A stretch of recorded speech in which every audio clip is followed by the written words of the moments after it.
اس سال کے شروع ہوتے ہی ایک تو مراد رسول خلیفہ ثانی حضرت سیدنا عمر بن خطاب رضی اللہ تعالی عنہ کی یادیں تازہ ہوتی ہیں، اور دوسری جانب تاریخ کا انتہائی دردناک باب جو کربلا کے ریگزار میں رقم ہوا، اس کی یادیں دلوں کو تڑپا دیتی ہیں۔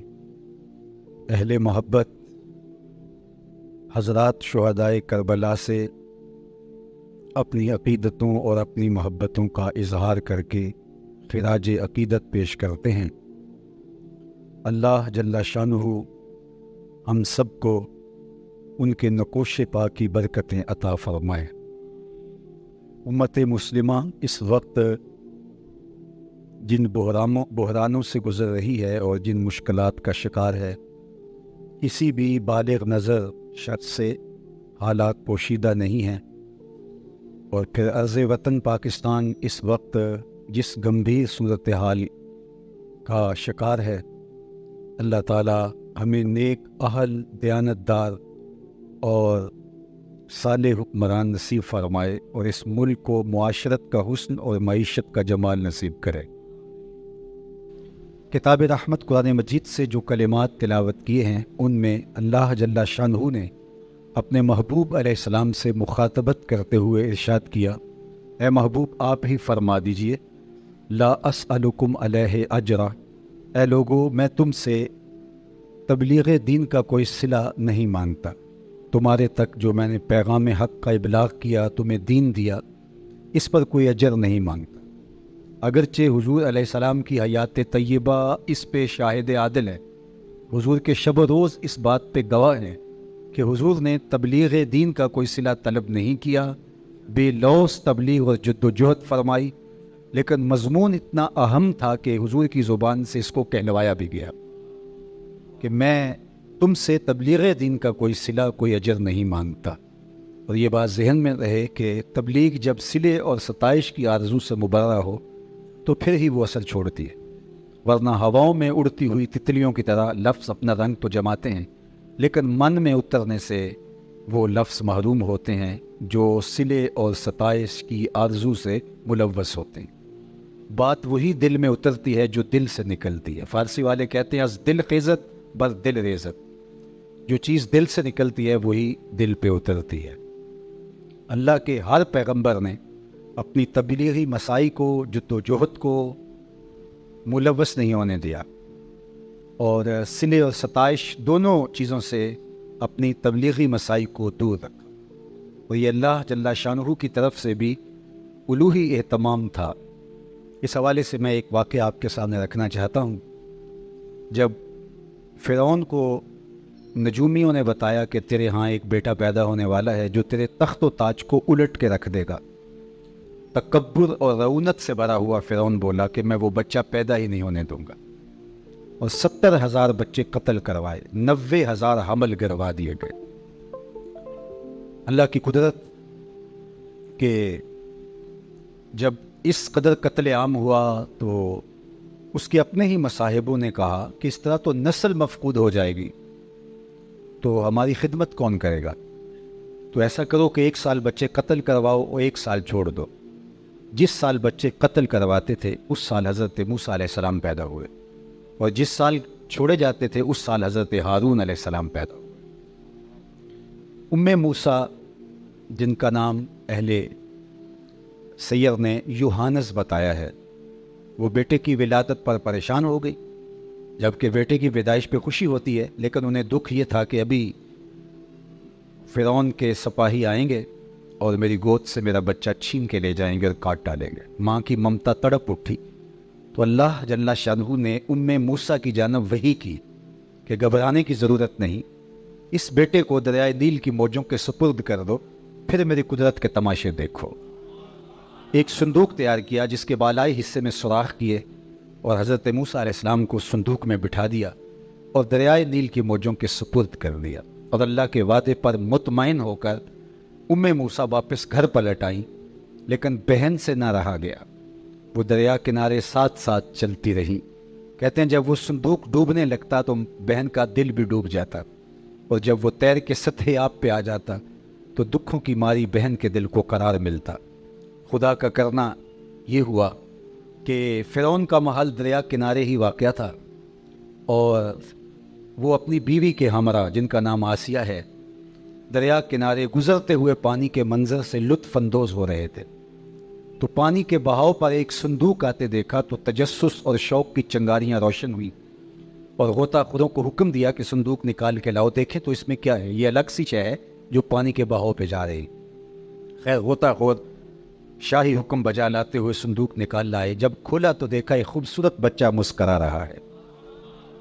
تو زوجہ فرعون آسیہ سلام اللہ علیہا نے دیکھا تو برجستہ کہا کہ یہ بچہ تو میری آنکھوں کی ٹھنڈک ہے، اور اس کو ہم اپنا بیٹا بنا لیتے ہیں، چونکہ فرعون کے ہاں اولاد نہیں تھی۔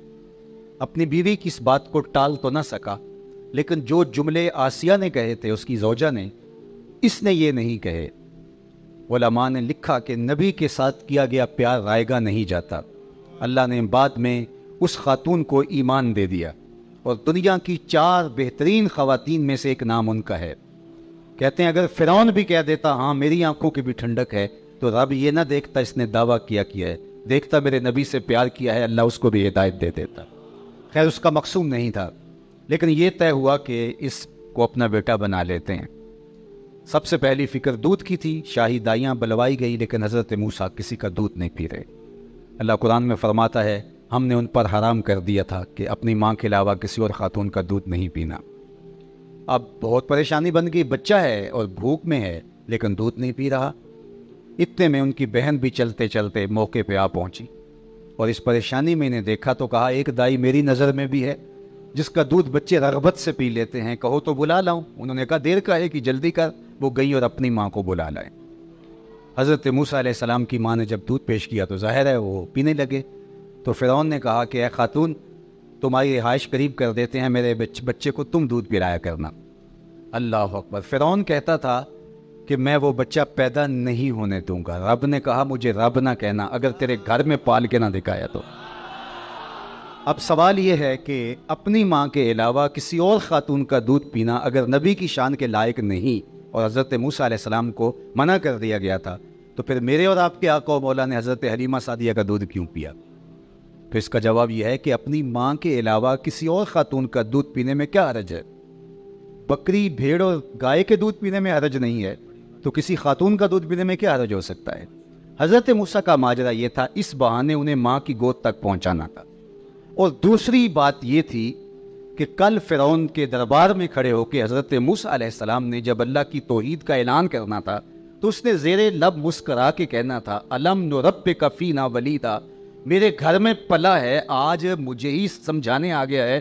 تو اللہ نے اس کا جواب پہلے سکھا دیا، جب وہ یہ تانا دے تو اللہ کا نبی جواب دے سکے میاں پلا تیرے گھر میں ہوں، دودھ اپنی ماں کا ہی پیتا رہا۔ اپنے گھر سے کھا کے جب تبلیغ کرے تو اس کے اثرات الگ ہوتے ہیں۔ تو نبی علیہ السلام کی زندگی کا ایک ایک گوشہ ہمارے سامنے ہے، اور پھر حضور کی زبان سے یہ بات کہلائی بھی گئی، لا اسألکم علیہ اجرا، تم سے کوئی اجر طلب نہیں کرتا، تمہارے لیے تکلیفیں صحیح۔ جس طرح میں آپ تک پیغام دین پہنچا رہا ہوں، یہ کیا مشکل ہے میرے لیے؟ آپ کی آنکھیں فرش راہ تھیں، آپ نے نعروں سے استقبال کیا، آپ نے پھول ڈالے، آپ نے عقیدتوں کا اظہار کیا، آپ نے اونچی جگہ پہ بٹھایا، مجھے میرا زور نہ لگے آپ نے لاؤڈ سپیکر کا انتظام کیا، آپ کی آنکھوں کی پتلیوں پہ پیار لکھا ہے، آپ کی کشادہ پیشانیاں مجھے محبت دے رہی ہیں، تو میں 3 گھنٹے بھی بیان کروں تو کیا مشکل ہے؟ مشکل تو اس وقت ہوتا ہے جب کوئی سننا نہ چاہے، جب کوئی کانوں میں انگلیاں ٹھونس لے کہ نہیں تیری بات سنیں گے، جب لوگ آگے سے پتھر اٹھا لیں، جب گڑھے کھودیں، جب اوجریاں ڈالیں، اس وقت سنانا مشکل ہوتا ہے۔ تو اب میرے اور آپ کے آقا و مولا حضور ختمی المرتبت نے جس طرح لوگوں تک پیغام حق کا ابلاغ کیا، وہ کتنا مشکل مرحلہ تھا۔ مکے کی گلیوں سے لے کے طائف کے بازاروں تک، سین حرم سے لے کر کے عکاس کے میلے تک، ذی المجاز کی منڈی سے لے کر کے کوہ ابو قبیس کے دامن تک ذرا کہانی پڑھے، پھر حضور علیہ السلام کے بدن سے رشتہ ہوا خون دیکھیں، کھدے ہوئے گڑھے دیکھیں، پھینکی جانے والی اوجریاں دیکھیں، لوگوں کے تلخ رویے دیکھیے، لیکن اس کے باوجود لوگوں تک حضور نے اللہ کے پیغام کو سنایا، ان کی دہلیز تک پہنچے، ایک ایک پیغام ان کی دہلیز تک پہنچا کے آئے. اتنی مشکلیں سہی, فاقے کاٹے, تکلیفوں سے گزرے, آڑے وقت آئے, لیکن لوگ سننا نہیں چاہ رہے تھے, پھر بھی ان کو سنایا. اب لوگ ایمان کے نور سے مالا مال ہوئے تو حضور کی زبان سے کہلوایا, محبوب تم فرما دو, اے لوگو میں تم سے جو مشقتیں سہی, تکلیفیں سہی, آلام و مصائب سے گزرا, طائف کی گلیوں سے لے کے مکے کی بازاروں تک جو دکھ جھیلے, لا اسألکم علیہ اجرا, اس پر کوئی اجر نہیں مانگتا, کوئی صلہ نہیں مانگتا, صلے کی کوئی صورت تم سے قبول نہیں کرتا. بعض اوقات ایسا ہوتا ہے میں دکھ جھیل لیتا ہوں, کہتا ہوں چلو میری نسلیں موج کریں گی, لیکن کہا کہ میں بھی کچھ نہیں مانگتا, میری اولاد بھی تم سے کچھ نہیں مانگے گی. حتیٰ کہ اپنی اولاد کے لیے صدقہ بھی حرام کر دیا, زکوٰۃ بھی حرام کر دی. یہ تم سے یہ بھی نہیں لیں گے, لا اسألکم علیہ اجرا, تم سے کچھ طلب نہیں کرتا, الا المودۃ فی القربى. ہاں میرا ایک سوال ہے کہ قربا سے محبت کرنا. اب قربا کے من جملہ معانی میں سے ایک مفہوم حضور کی اہل بیت ہے کہ اے لوگوں میں تم سے تبلیغ دین کا کوئی صلہ نہیں مانگتا, لیکن میرے قرابت داروں سے تم نے محبت کرنی ہے. تو قرابت داروں سے محبت کیا صلے کی شکل تو نہیں بن رہی؟ جب محبت دے دی تو پھر سب کچھ دے دیا. جب محبت کر لی, بذل مالو جانو نامو ننگ در طریق عشق اول منزل است. عشق کے اندر تو جان مال سب کچھ پیش کر رہا ہے, یہ تو پہلی یہ تو بیانہ ہوتا ہے, محبت شروع اب ہوتی ہے. تو جب محبت مانگ لی, بلکہ محبت سے بھی بڑھ کے مودت مانگ لی, تو پھر کوئی چیز پیچھے رہ گئی. تو یہ ایک سوال کھڑا ہوا ہوتا ہے کہ آپ نے مانگا تو کچھ نہیں, الا المودۃ فی القربى, لیکن قرابت سے مودت تو مانگی ہے, تو یہ صلے کی کہیں صورت نہ بن جائے. اس کا جواب یہ ہے کہ یہ صلے کی صورت نہیں, صلے کی صورت تب بنتی یہ مودت اہل بیت کی ضرورت ہوتی. کہا یہ مودت بھی تمہارے ایمان کی حفاظت کی ضامن ہے, یہ مودت بھی اس لیے مانگی ہے کہ تم محفوظ رہو گے, اہل بیت سے جڑے رہو گے تو تمہاری حفاظت ہوگی. اور حضرت زید بن ارقم رضی اللہ تعالیٰ عنہ سے مروی روایت جو صحیح مسلم میں ہے, اس سے استشہاد کروں گا اس مفہوم کو.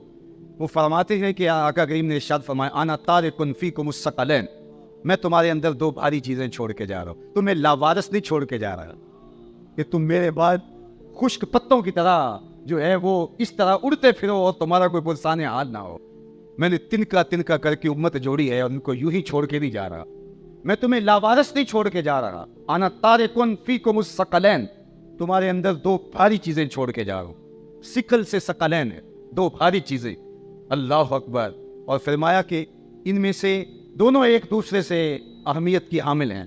ان میں سے پہلی چیز کتاب اللہ, اللہ کی کتاب, فیہ الہدی والنور فخذوا بکتاب اللہ واستمسکوا بہ. ان میں سے پہلی اللہ کی کتاب, اس میں ہدایت ہے, اس میں روشنی ہے, اس کو مضبوطی سے پکڑ لو اور اس کو اچھی طرح سے پکڑ لو. اور دوسرا و اطرتی اہل بیتی, اور میری اطرت میرے اہل بیت نبوت. اور پھر ایک موقع پہ فرمایا اذکرکم اللہ فی اہل بیتی, اذکرکم اللہ فی اہل بیتی, 3 مرتبہ فرمایا میں اپنے اہل بیت کے بارے میں تمہیں اللہ سے ڈراتا ہوں, اپنے اہل بیت کے بارے میں تمہیں تذکیر کرتا ہوں, نصیحت کرتا ہوں. اللہ اکبر. 2 چیزوں کے دامن کو مضبوطی سے تھام لو, لن تدلوا بعدی, تم میرے بعد کبھی بھی گمراہ نہیں ہو. اور اگر مضمون کو آگے بڑھاؤں تو حضرت زید بن ارقم سے ہی مروی ہے, فرمایا کہ ان 2 چیزوں کو مضبوطی سے پکڑ لو, کبھی گمراہ نہیں ہوگے. اور پھر یہ کہا کہ یہ دونوں چیزیں لن یتفرقا, یہ آپس میں بھی کبھی جدا نہیں ہوں گی. یہ نہیں ہوگا کہ یہ آپس میں جدا ہو جائیں.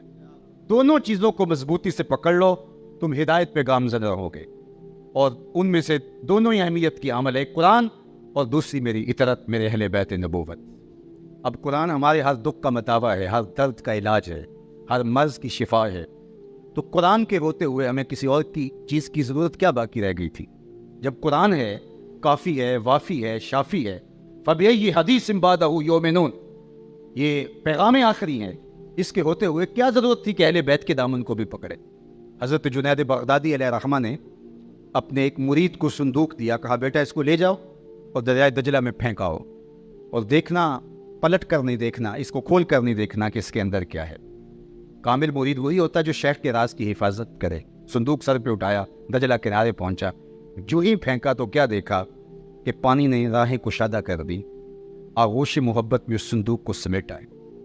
بہت حیرت زدہ ہوا, واپس آیا تو شیخ سے کہا حضرت اگر یہ منظر میری آنکھیں نہ دیکھتی تو کبھی بھی سوال نہ کرتا. ایک چیز تھی, پھینک آیا, لیکن میں نے دیکھا پانی نے راہیں چھوڑ دی ہیں.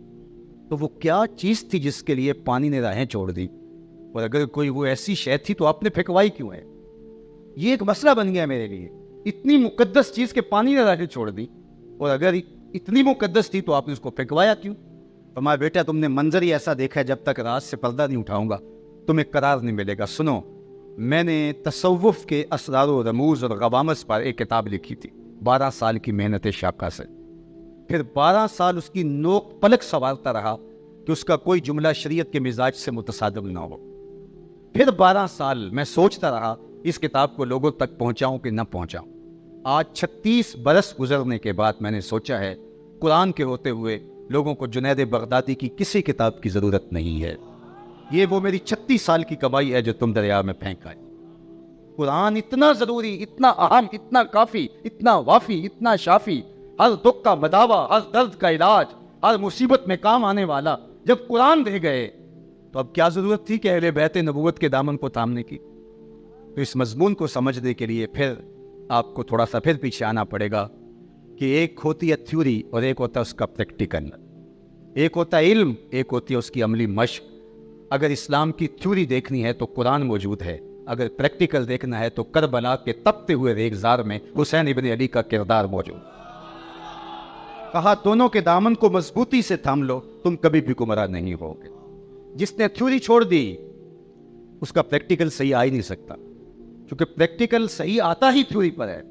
اور جس نے پریکٹیکل چھوڑ دیا اس نے تھیوری سے فائدہ کیا حاصل کیا؟ اس لیے کامیابی اسی کے ہاتھ میں ہے جس کے ایک ہاتھ میں قرآن ہے، ایک ہاتھ میں اہل بیت نبوت کا دامن. اب یہاں رک کے ایک اور جملہ کہنا چاہوں گا، اور وہ یہ کہ اللہ کے محبوب نے تو کہا تھا لن تدلوا بعدی ابدا، تم میرے بعد گمراہ نہیں ہوگے. اس کتاب کو اگر تھامے رکھو گے تو میرے بعد تم کبھی گمراہ نہیں ہوگے. تو ہم 72-73 گروہوں میں بٹ گئے. میرے حضور نے تو کہا تھا لن تدلوا.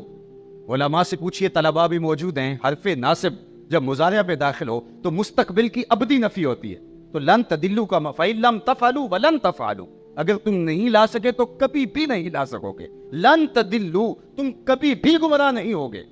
اور یہاں 70-72 گروہوں میں امت بٹ گئی، ٹکڑے ٹکڑے ہو گئی، دست و گریباں ہیں. جبکہ حضور نے کہا تھا لن تدلوا، تو صاحب بٹی کیوں پھر؟ تو حضور نے ایک شرط لگائی تھی، ان دونوں کے دامن کو پکڑے رکھو گے تو گمراہ نہیں ہوگے. گمراہی تب ہوگی جب کسی ایک کے دامن کو چھوڑو گے. اگر قرآن کو چھوڑ دو گے پھر بھی گمراہ ہو جاؤ گے، اگر اہل بیت کے دامن کو چھوڑ دو گے تو پھر بھی گمراہ ہو جاؤ گے. تھیوری چھٹی تو پھر بھی گمراہی، پریکٹیکل چھٹا پھر بھی گمراہی. تمہارے ایک ہاتھ میں قرآن ہونا چاہیے، ایک ہاتھ میں اہل بیت نبوت کا دامن.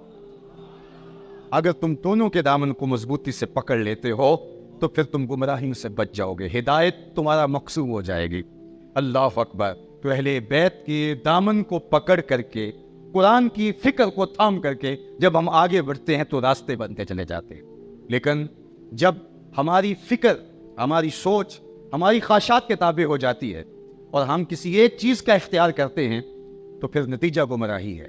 ہم قرآن کی دعائی دیتے رہیں اور اہل بیت کا نام بھی ہماری طبیعت پہ بوجھ بن جائے تو پھر گمراہی ہمارا مقدر ہو جائے. اور اگر ہم اہل بیت کا نام لیں اور قرآن ہماری افکار میں نہ ہو، ہماری زندگی میں نہ ہو، ہمارے نظریات میں نہ ہو، ہمارے طرز معاشرت میں نہ ہو، تو پھر جو ہے سوائے ہماری ایک خالی عقیدت کے اور کچھ باقی نہیں بچے گا اور گمراہی ہمارا مقدر بن جائے گی. اسی طرح اہل بیت اور اصحاب پیغمبر، ان دونوں کے دامن کو تھامنے کی ہمیں تلقین کی گئی. اہل سنت کا ہے بیڑا پار، اصحاب رسول نجم ہے اور ناؤ ہے اطرت رسول اللہ کی. یہاں حضور علیہ الصلوۃ والسلام کی اہل بیت کو ناؤ کہا گیا اور اصحاب کو ستارے کہا گیا. اصحابی کن نجوم فبأیہم اقتدیتم اہتدیتم، یہ ستارے ہیں. اللہ اکبر. آج کل وہ دنیا چلتی سٹارز کے پیچھے چلتی ہے، سٹارز کے پیچھے جاتی ہے. حضور نے فرمایا تمہارے لیے جو میں سٹارز مقرر کر کے جا رہا ہوں وہ کسی ہالی ووڈ اور بالی ووڈ کے گندے ستارے نہیں ہیں، وہ مشکات نبوت سے پھوٹنے والے، نور سے روشن ہونے والے ابو بکر و عمر ہیں، عثمان و علی ہیں. وہ ابو بکر و عمر کی ذات سدیدہ سے تم نے ان کے دامن کو مضبوطی سے پکڑنا ہے. یہ روشن ستارے، یہ منور ستارے ہیں جن کی روشنی میں تم سفر کر سکو. اور دوسری جانب اللہ اکبر، یہ بات حضرت ابو ذر غفاری بیان کرتے ہیں، وَهُوَ آخِذٌ بِبَابِ الْكَعْبَةِ، کعبے کے دروازے کو پکڑ کے یہ حدیث بیان کرتے ہیں. حدیث بیان کرنے کے سٹائل ہیں، کوئی ممبر پہ بیٹھ کے کرتا ہے، کوئی محراب میں کرتا ہے، کوئی شاگردوں کے حلقے میں کرتا ہے. کوئی لوگوں کے ہجوم میں کرتا ہے، کوئی لکھ ڈالتا ہے۔ اللہ اکبر۔ حضرت امام شافعی کہتے ہیں جب میں امام مالک کے پاس پڑھنے گیا تو ان کی ایک ادائی مجھے کھا گئی۔ وہ حضور کے روضے کے سامنے بیٹھے تھے، حضور کی حدیثیں بیان کرتے تھے، اور محدثین جب حدیث بیان کرتے ہیں تو وہ کہتے ہیں کہ قال قال رسول اللہ صلی اللہ علیہ وسلم، لیکن جب امام مالک سند کے آخر میں جاتے تو حضور کی قبر انور کی طرف اشارہ کر کے کہتے اس روضے کے مکین نے کہا۔ تو میں نے کہا میں نوکری کروں گا اس شخص کی۔ اللہ اکبر۔ 40 سال تک امام مالک نے درس دیا ہے حضور کی حدیث کا، اور 40 سال میں ایک بار بھی ایسا نہیں ہوا کہ کتاب کے ورق کے پلٹنے کی آواز بھی پیدا ہونے تھی۔ لے سانس بھی آہستہ کے دربار ربی ہے۔ یہاں تو سانسوں کا شور بھی اہل محبت خلاف ادب سمجھتے ہیں۔ لے سانس بھی آہستہ کے دربار نبی، یہ وہ حساس بارگاہ ہے۔ عزت بخاری کا شعر ہے، اقبال نے اپنے کلام میں درج کیا، ادب گاہے زیر آسماں از عرش نازک تر، نفس گم کردہ می آیت جنید و بایزید جا۔ یہاں جنید بغدادی، بایزید بستامی جیسے لوگ آتے ہیں، وہ بھی سانسوں کو روک کے آتے ہیں۔ اہل محبت سانسوں کا شور بھی خلاف ادب سمجھتے ہیں۔ اللہ اکبر۔ عقیدتوں کے رنگ۔ تو حضرت ابو ذر رضی اللہ تعالیٰ عنہ آخذ بباب الکعبہ، کعبے کے دروازے کو پکڑا، طواف چل رہا ہے، اور کعبے کے دروازے کو پکڑ کے لوگوں سے کہا لوگوں سن لو، میں تمہیں اللہ کے رسول کی ایک حدیث بیان فرمانے لگا۔ اور پھر یہ حدیث بیان فرمائی کہ آقا کریم نے ارشاد فرمایا کہ میرے اہل بیت کی مثال حضرت نوح علیہ السلام کی کشتی کی ہے، من راکب فیہا نجا ومن تخلف عنہا غرق۔ اللہ اکبر۔ میرے اہل بیت کرام کی مثال حضرت نوح کی کشتی کی طرح ہے، جو بیٹھ کے نجات پا گیا، جو پیچھے رہ گیا غرق ہو گیا۔ تو کشتی کے اندر بیٹھ کر کے منزل تک پہنچنے کے لیے ستاروں کی روشنی درکار ہوتی ہے، اور اگر کوئی ستاروں سے نظر ہٹا لے، نظر چرا لے، تو وہ کشتی میں سمندر کے اندر گھومتا رہے گا اور چکر کاٹتا رہے گا، اور کبھی وہ کسی موج کا شکار ہو سکتا ہے۔ اور اگر کسی نے چھلانگ لگا دی اور ستاروں پہ نظر رکھی اور کشتی میں نہ بیٹھا، وہ تیز و تند لہروں کا مقابلہ کب تک کر پائے گا؟ وہ بھی ڈوب جائے گا۔ اگر کنارے لگنا ہے، ساحل آشنا ہونا ہے، تو صحابہ کی عظمت کو بھی سلام کرو، اہل بیت نبوت کی عظمت کو بھی سلام۔ اور میں تو کہا کرتا ہوں کہ اہل بیت حضور کے گھر والے ہیں اور صحابہ حضور کے در والے ہیں۔ ہم کہتے ہیں گھر والوں تمہیں بھی سلام اور در والوں تمہیں بھی سلام۔ اہل سنت کا ہے بیڑا پار، اصحاب حضور نجم ہیں اور ناؤ ہے اطرت رسول اللہ۔ تو قرآن تھیوری ہے، اہل بیت نبوت اس کا پریکٹیکل ہے۔ اب میں جتنی شدت کی گرمی ہے، صرف ایک مثال کے بعد اپنی گفتگو اختتام کو لے جاتا ہوں۔ تھیوری کیا ہے؟ اب تھیوری دیکھ لیجیے۔ وَلَنَبْلُوَنَّكُمْ بِشَيْءٍ مِّنَ الْخَوْفِ وَالْجُوعِ وَنَقْصٍ مِّنَ الْأَمْوَالِ وَالْأَنفُسِ وَالثَّمَرَاتِ وَبَشِّرِ الصَّابِرِينَ۔ یہ تھیوری ہے قرآن کی۔ قرآن کی تھیوری کیا ہے؟ ہم آزماتے ہیں بندوں کو، بھوک سے، اللہ اکبر، خوف سے، جان اور مال کی ضیاع سے اور پھلوں کی ضیاع سے، لیکن جو صبر والے ہیں وہ اس امتحان میں کامیاب رہتے ہیں۔ بندوں کے ہم امتحان لیتے ہیں۔ وَلَنَبْلُوَنَّكُمْ بِشَيْءٍ مِّنَ الْخَوْفِ وَالْجُوعِ وَنَقْصٍ مِّنَ الْأَمْوَالِ۔ کبھی بھوک سے امتحان لیا، کبھی خوف سے امتحان لیا، کبھی مالوں کے ضیاع سے، کبھی پھلوں کے لٹنے سے، کبھی کسی طرح، کبھی کس طرح، مختلف امتحان مختلف لوگوں کے لیے جاتے رہے۔ تاریخ اٹھا کے دیکھیے، کسی کو خوف کے امتحان میں مبتلا کیا گیا، کسی کو بھوک کے امتحان میں مبتلا کیا گیا، کسی کو جو ہے وہ پھلوں کے ضیاع سے، کسی کو جانوں کے ضیاع کے امتحان میں مبتلا کیا گیا، لیکن صابر نکلے۔ لوگوں نے صبر بیماریوں میں کیے، دکھوں میں صبر کیے۔ انبیاء کی تعریف اٹھا لیجئے اور صالحین کی تعریف اٹھا لیجئے، لیکن یہ سارا امتحان، بھوک کا، خوف کا، مال کے ضیاع کا، جانوں کے ضیاع کا اور پھلوں کے ضیاع کا، کبھی ایسا بھی ہوا ہے کہ یہ سارا امتحان ایک ہی کمرہ امتحان میں ہوا ہو اور پھر درمیان میں کوئی وقفہ بھی نہ ہوا ہو اور 33% پاس مارک نہ ہو، نمبر بھی 100% لینے ہو، ڈیٹ شیٹ ایسی بنی ہو کہ درمیان میں ایک چھٹی بھی نہ رکھی گئی ہو؟ اگر اس کا نقطہ کمال دیکھنا ہے تو کربلا کے تپتے ہوئے صحرا میں آ جاؤ۔ بھوک بھی یہاں ہے، پیاس بھی جہاں ہے، مالوں اور جانوں کا ضیاع اور زندگی کا پھل 18 سال کی کمائی، علی اکبر اپنی زندگی کا خلاصہ، اپنی اولاد، یہ سارے امتحان ایک ہی کمرہ امتحان میں تھے، اور کہا کہ نمبر بھی 33% نہیں لینے، نمبر بھی تم نے 100% لینے ہیں۔ پھر زمانے نے دیکھا، اللہ اکبر، 113 سوراخ پیراہن کے اندر ہیں، 33 زخم تلواروں کے، 34 گھاؤ نیزوں کے ہے، بدن چھلنی ہے زخموں سے، اور حسین ابن علی کا سر سجدے میں جھکا ہوا ہے، اور اس مشکل وقت میں جب تیروں پہ تیر برس رہے ہیں، تلواریں، نیزے، بالے اور انیاں ہیں، حسین ابن علی کہہ رہا ہے مالک میں تیری رضا پہ راضی ہوں، تو بھی بتا، تو بھی حسین پہ راضی ہوا ہے؟ کیسا انوکھا امتحان تھا اور کیسا سخت امتحان تھا، اور حسین ابن علی نے ایسا امتحان دیا کہ سرخرو ہوا، کامیاب ہوا۔ اللہ اکبر۔ یزید کی ایک ہی ضد تھی کہ حسین میرے ہاتھ میں ہاتھ دے دو۔ اللہ اکبر۔ لوگ سر بچانے کے لیے ہاتھ دے دیتے۔ آج جو منڈی ملک کے اندر گرم ہے، روز آ کے ایک بندہ کہہ رہا ہے میرے 9 مئی کے واقعے سے کوئی تعلق نہیں ہے، میں چھوڑتا ہوں۔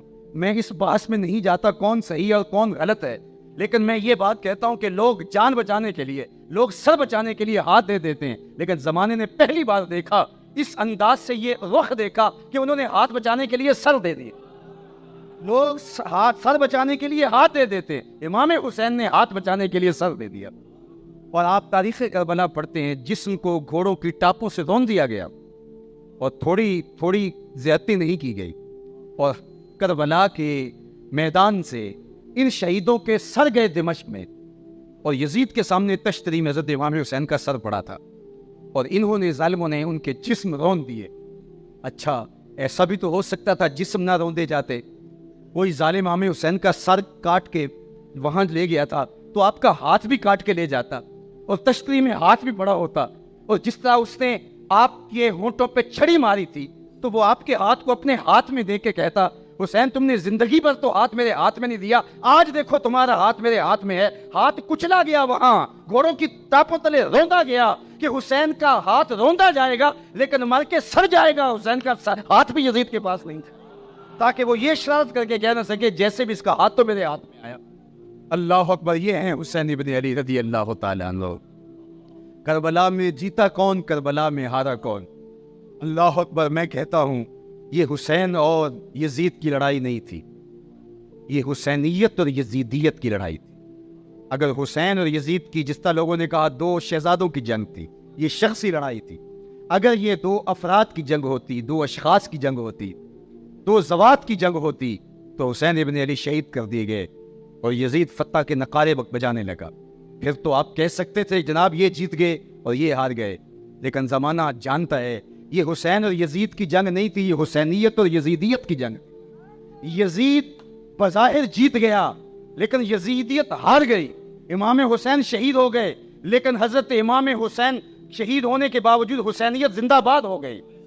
زمانے نے دیکھا کہ انہوں نے حسین ابن علی کا سر کاٹ کے نیزے کی نوک پہ بلند کر دیا، یہ تو اس لیے کیا کہ بتائیں کہ ہم جیت گئے اور یہ کٹا ہوا سر ہے، لیکن لشکر یزید سے یہ آواز آتی ہے یہ کیسا سر ہے جو کٹ کے بھی سر بلند ہے، یہ کٹ گیا ہے پھر بھی اونچا ہے۔ اللہ اکبر۔ یہ ہے حسینیت کی جیت۔ اور میں آپ کے سامنے ماشاءاللہ اہل ذوق بیٹھے ہیں، میں تو کہتا ہوں کہ مجلس کے اندر ایک بھی صاحب ذوق مل جائے تو گفتگو کا لطف آ جاتا ہے، اور بات جو ہے انسان سمجھا لے اور سمجھ لے تو پھر ایک سرور آتا ہے۔ اور یہاں تو میں سمجھتا ہوں میرے سامنے سر نہیں دل بیٹھے ہوئے ہیں، تو ایک جملہ میں کہہ کے اپنی گفتگو ختم کر دیتا ہوں۔ اچھا، ایک تو یہ کہا جاتا ہے کہ جیتا کون اور ہارا کون۔ میں کہتا ہوں کہ ایک جیت ہار کا جو معیار ہے اقبال نے پیش کیا ہے وہ یہ کہ جو دلوں کو فتح کر لے وہی فاتح زمانے۔ میں اس مجلس میں اگر ڈھونڈنے نکلوں تو مجھے ایک بھی یزید کے نام کا بچہ نہیں ملے گا، اور اگر میں ڈھونڈنے نکلوں تو کئیوں کا نام شبیر ہوگا، کسی کا نام حسن ہوگا، کسی کا نام حسین ہوگا، کسی کا نام اکبر ہوگا، کسی کا نام اصغر ہوگا، اور مجھے کوئی شمر نام کا شخص پورے ملک سے نہیں ملے گا، کوئی ابن زیاد نام کا شخص نہیں ملے گا۔ تو میاں پھر جیتا کون اور ہارا کون؟ جو دلوں کو فتح کر لے وہی فاتح۔ لیکن جو آخری بات کرنے لگا ہوں، یہ تو باریک لوگ سمجھتے ہیں کہ فاتح کون ہوتا ہے، موٹے دماغ کے لوگ، عام لوگ سمجھتے ہیں کہ جس کے ہاتھ میں میدان ہو وہ جیتا ہوتا ہے۔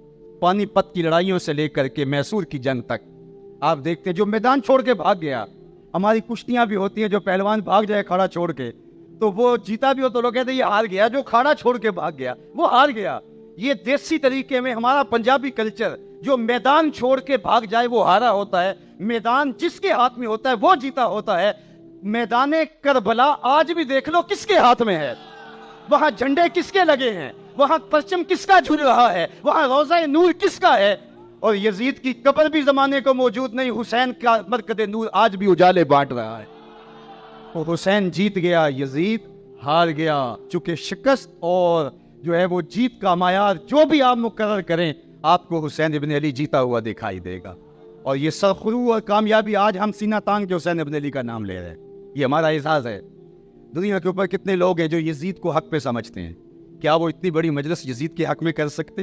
وہ یزید کا نام بھی لیتے ہیں تو دائیں بائیں سے دیکھ کے لیتے ہیں، نام لیتے ہوئے شرمسار، نام لیتے ہوئے آنکھیں جھکی ہوئی ہیں۔ میں نے کہا کیسا تمہارا لیڈر ہے جس کا نام لیتے تمہیں شرم آتی ہے؟ اور ہمارا رہنما جب نام لبوں پہ پھیلتا ہے سر فخر سے اونچا ہو جاتا ہے۔ یہ ہے حسین ابن علی رضی اللہ تعالیٰ عنہ، امام عاشقاں پورے بطول، سرو آزادے ز بستان رسول، اللہ اللہ بائے بسم اللہ پدر، مانائے ذبح عظیم آیت پسر۔ اور آگے اقبال نے قلم توڑ دیا، سرخ رو عشق غیور از خونے ہو۔